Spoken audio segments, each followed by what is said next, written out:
Hello guys, সবাইকে আসসালামু আলাইকুম। আশা করি সবাই ভালো আছেন। আজকের ভিডিওতে আমি দেখাবো কিভাবে আপনি শপিফাই ফ্রি ডন থিমে হেডার নেভিগেশন মেনুকে হভার ইফেক্ট দিবেন। আপনি যদি লক্ষ্য করেন, আমার স্টোরে হেডার মেনুতে শপ নামে একটি ক্যাটাগরি আছে। এই শপের ভিতরে আবার কিছু সাব ক্যাটাগরি আছে। এই শপের ভিতরে কি কি ক্যাটাগরি আছে তা যদি আমি দেখতে চাই, তাহলে আমার মাউসের কার্সরকে এই শপের উপরে নিয়ে একটা ক্লিক করতে হবে। তারপর আমি দেখতে পাবো যে আসলে এই শপের ভিতরে কি কি কালেকশন বা ক্যাটাগরি আছে। এটা তো দেখলাম আমরা শপিফাই ফ্রি ডন থিমে।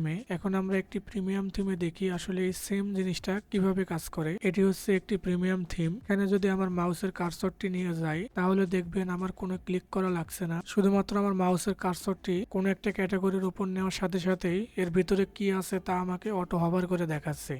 এই ফিচারটা অনেক জোস, তাই না? আর এই হভার ফিচারটি শুধুমাত্র প্রিমিয়াম থিমগুলোতেই পাওয়া যায়। কিন্তু আজকের এই ভিডিও টিউটোরিয়ালটি দেখার পর আপনি সহজেই আপনার ফ্রি থিমে এমন একটি প্রিমিয়াম নেভিগেশন হভার ইফেক্ট দিতে পারবেন। তাহলে আর কথা না বাড়িয়ে চলুন আজকের ভিডিওটি শুরু করা যাক। তো এই কাজটি করার জন্য প্রথমে আমরা আমাদের শপিফাই অ্যাডমিন ড্যাশবোর্ডে লগ ইন করে নেব। তো লগ ইন করার পর অনলাইন স্টোরে ক্লিক করব। তো অনলাইন স্টোরে ক্লিক করার পর থ্রি ডটে ক্লিক করব। থ্রি ডটে ক্লিক করার পর এডিট কোডে ক্লিক করব। বরাবর মতো আমার সাজেশন থাকবে, আপনি এডিট কোড করার আগে আপনার থিমকে ডুপ্লিকেট করে নেবেন। এতে যদি আপনার কোডিং এ কোনো সমস্যা হয়, তাহলে আপনি ব্যাকআপ হিসেবে আপনার ডুপ্লিকেট থিমকে আবার পুনরায় পাবলিশ করে ইউজ করতে পারবেন। তো থিমটি ডুপ্লিকেট করার পর আপনি এডিট কোডে ক্লিক করুন। এডিট কোডে ক্লিক করার পর বাম সাইডে কিছু আপনি ফাইল এবং ফোল্ডার দেখতে পারবেন।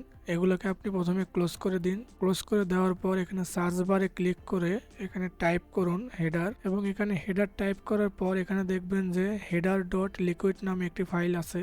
এটাতে ক্লিক করে হেডার ডট লিকুইড ফাইলটিকে ওপেন করে নিন। তো হেডার ডট লিকুইড ফাইলে ক্লিক করার পর আপনি যে কোনো একটি ফাঁকা জায়গায় আপনার মাউস দিয়ে ক্লিক করবেন। তো ক্লিক করার পর আপনি আপনার কিবোর্ড থেকে কন্ট্রোল এফ চাপবেন। তারপর আপনি আপনার কিবোর্ডের শিফট চেপে আপনি এম অ্যালফাবেটের পর অ্যাঙ্গেল ব্র্যাকেট পাবেন। সো ওই অ্যাঙ্গেল দুইটা ব্র্যাকেট দিবেন। দেওয়ার পর আপনার এই অ্যাঙ্গেল দুই ব্র্যাকেটের মাঝখানে স্ল্যাশ দিবেন, দিয়ে আপনি টাইপ করবেন হেডার।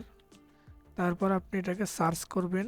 সার্চ করার পর এখানে দেখবেন যে আপনার হেডার এই লেখাটি আপনাকে হাইলাইট করে দিয়েছে। হেডারের পর দেখবেন যে একটি লাইন আছে। এই লাইনের পর আমাদের যে আজকের কাঙ্ক্ষিত কোডটি সেটা এখানে পেস্ট করে দেবেন, এবং এই সেই কোড যা আজকে আমরা আমাদের হেডার নেভিগেশন মেনু হভারের জন্য ইউজ করব।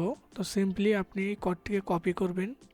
তো এই কোডটি কপি করার পর আপনি আপনার শপিফাইয়ের ট্যাবে চলে যাবেন, এবং এখানে আসার পর হেডারের পরে যে প্রথম লাইন আছে সেই লাইনের পরে সেই কোডটি পেস্ট করে দিবেন। পেস্ট করার পর আপনি সিম্পলি সেভ বাটনে ক্লিক করে সেভ করে নেবেন। তো সেভ করার পর আপনি প্রিভিউ বাটনে ক্লিক করে এটি প্রিভিউ করে দেখবেন যে আসলে এটি কাজ করছে কিনা। তো এখন আপনি দেখবেন যে আমার মাউস দিয়ে কোনো ক্লিক করা ছাড়াই এটি অটো হভার হয়ে আমার সামনে এর ভেতরে কি কি কালেকশন আছে তা আমাকে দেখাচ্ছে।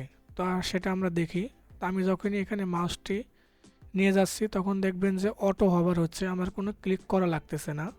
তো তো আজকের ভিডিওটি এই পর্যন্তই। ভিডিওটি যদি আপনার উপকারে আসে, তাহলে ভিডিওতে একটি লাইক এবং কমেন্টে আপনার মতামত জানাবেন। আর আপনি যদি আমার চ্যানেলে নতুন হয়ে থাকেন, তাহলে আমার চ্যানেলটিকে অবশ্যই সাবস্ক্রাইব করবেন।